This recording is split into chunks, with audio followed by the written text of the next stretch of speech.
and it could be considered an accident that this beautiful MG-TC, also known as the MG-TC Midget, is even in the category of classic cars.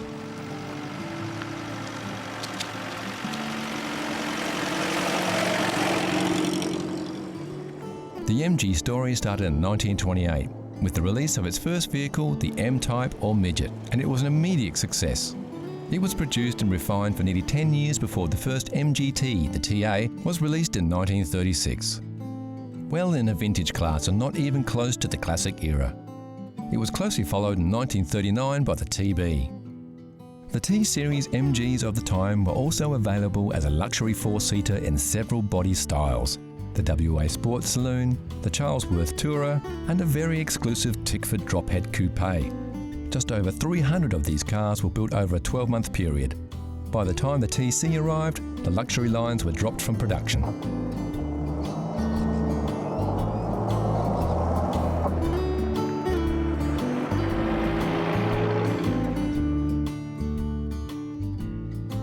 Like most car manufacturers of the time, the war put the brakes on any new car models. And the post-war industry was simply a matter of dusting off old designs and going back into production. This was exactly what the MG Car Company did, starting production of the MG-TC in September 1945, with very minor changes from the original TA and TB models.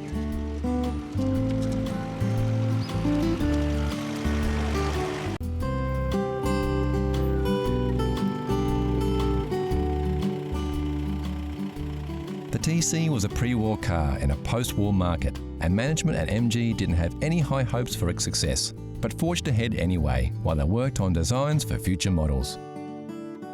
Surprisingly, the MG-TC was a hit with car buyers.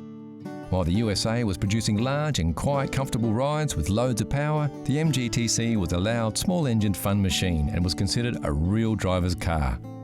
This reputation led to the TC being the most successful car to come out of the MG plant since its inception in 1928.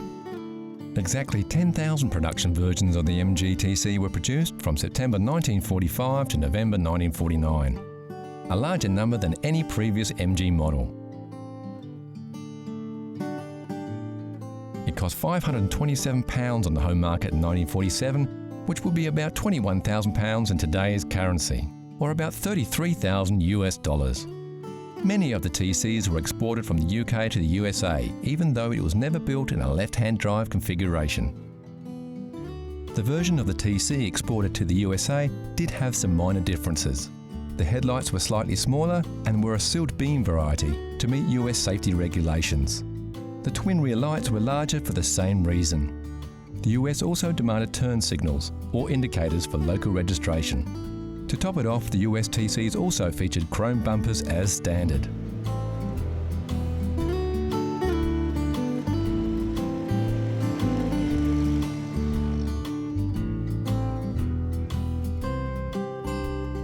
This particular MG-TC is a fantastic example of a beautifully kept vehicle.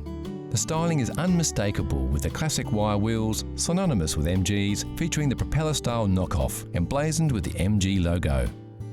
The organic lines of the rolling fenders that sweep right back to create running boards are in stark contrast to the angular, rigid structural design of the front end and the classic tall grille. Rounded chrome external headlights really accentuate the initial design era of the vehicle. Later models had these incorporated into the fenders for a more modern look. Driver comforts are at a minimum in the MG-TC. A cockpit-style driver position in front of a very retro spoke steering wheel set the tone for a plain but functional interior.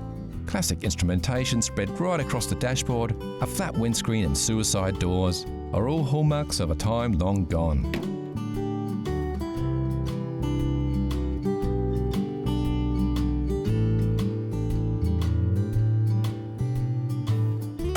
Under the hood, the MG-TC was no muscle car, using the same power plant as the Morris 10. This was the X-Pag engine first released in the late 1930s.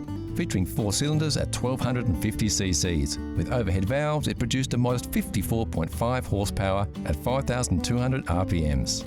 It was a reliable workhorse though, and had enough juice to keep the driver in that low cockpit flying around the corners.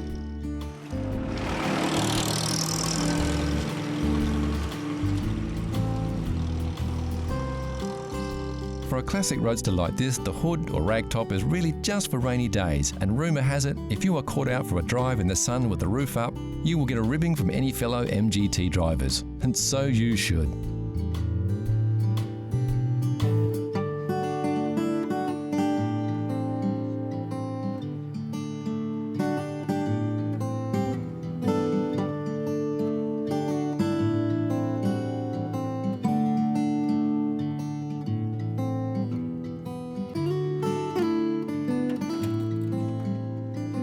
The MGT stayed in production until 1955. Over 56,000 cars, and 21 years later it was replaced by the MGA. Not bad for a midget.